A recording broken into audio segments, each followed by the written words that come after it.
in a few Don't days, jinx it. the world is supposed to end, so maybe it's because of that. But all right. Hello, gentlemen. Ah, we have How are Av3k you? on the line. Av3k, how are you doing? I'm doing very good. Congratulations on your victory. Thanks a lot. And so the first question is from Sturmy, who actually can't hear you. Sturmy, he can hear you, though. Why don't you answer away? Yeah. Okay. Well, first of all, congratulations, man. It's been you played really well through the whole event, so I'm I'm really happy for you. What I wanted to ask you is that I know you have retired back at DreamHack. Do you feel like maybe you kind of rushed it because maybe you were a little bit emotional after that tournament, and you maybe still want to stick and maybe play more tournaments in 2013?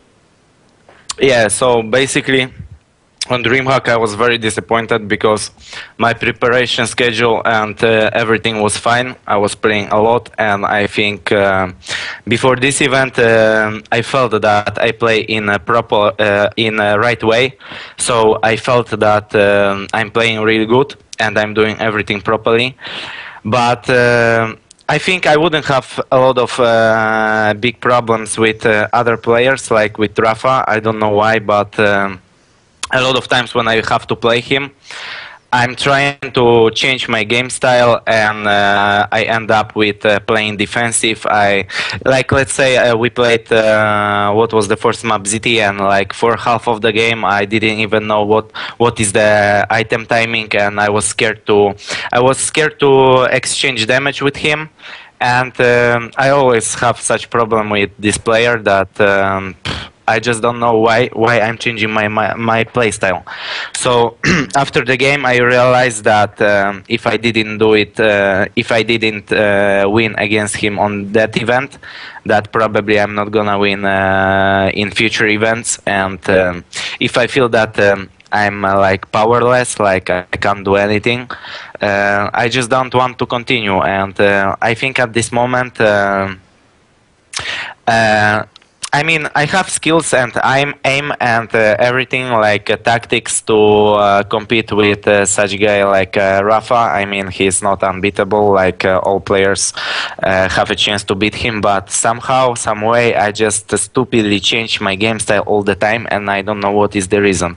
I think it's a big mental problem, and if I don't get rid of that, I think there is no point to go to another tournaments. And yeah, it was very emotional. I was pissed off and I was sad at one time, so I decided to do it.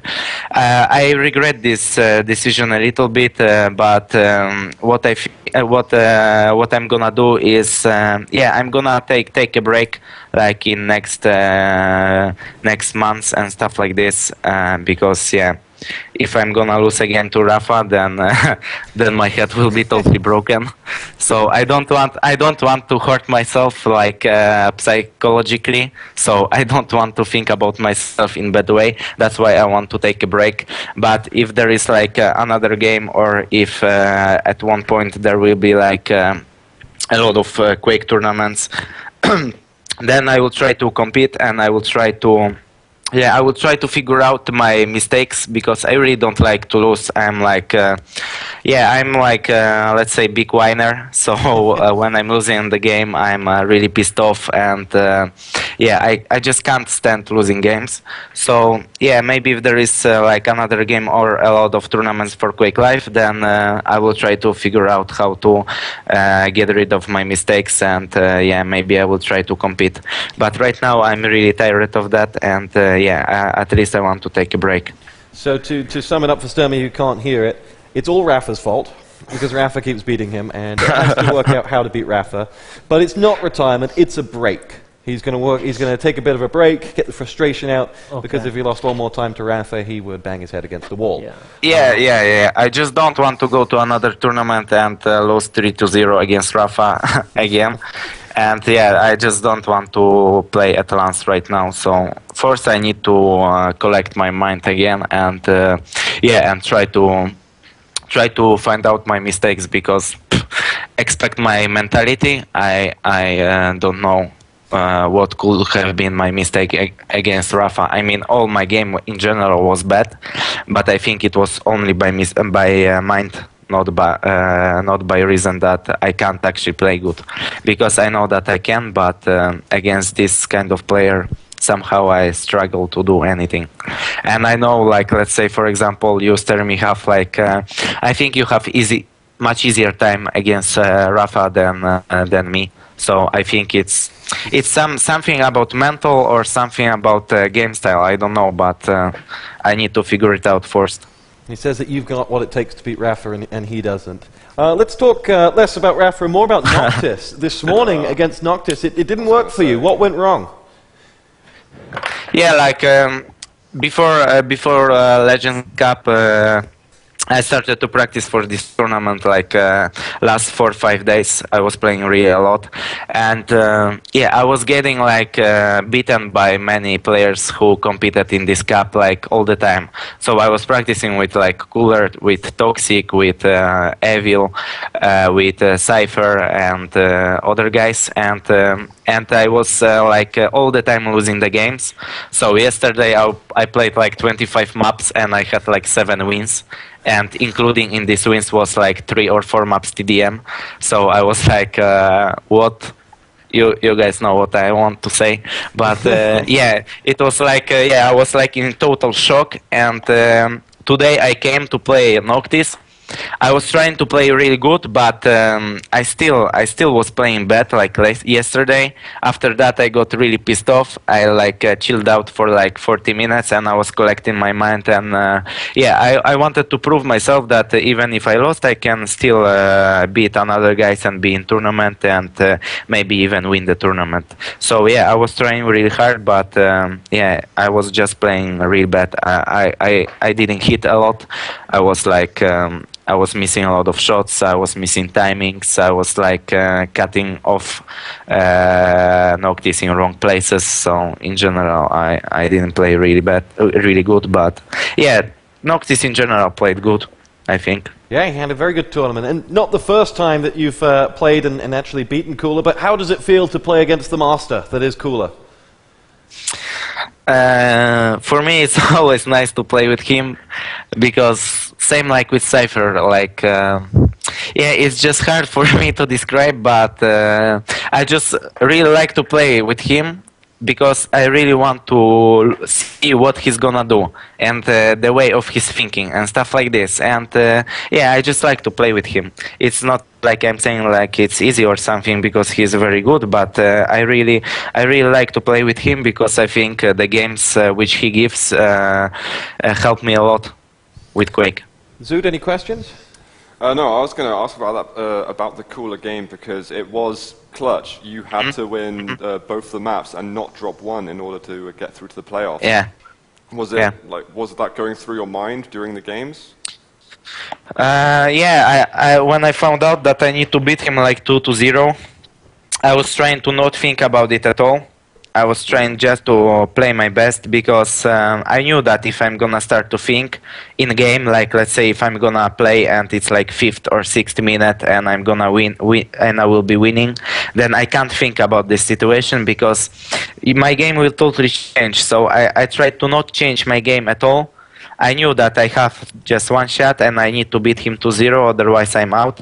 And I was really pushing myself to not think about this situation, because I don't know any other way to help myself with such situation. I think the best what you can do is just try to not think about it and just play your game. It's like yeah, it sounds stupid and easy, but I think it's the only option what you have. You can't focus on that because your game will be crashed. So I was like trying to push myself to not think about it, and that's it. And what about your game against Cypher? I don't think anyone was expecting so much destruction, so much power from you. It was insane how critically you defeated him. Have you spoken to him after? Does he feel okay? Yeah. Yeah, you know, it's always like a difficult situation because I really don't like to play with him in tournament, and when I win with him, I just feel like a little bit bad because he's really cool guy, and we spent a lot of time not only on Quake but on on other things, and.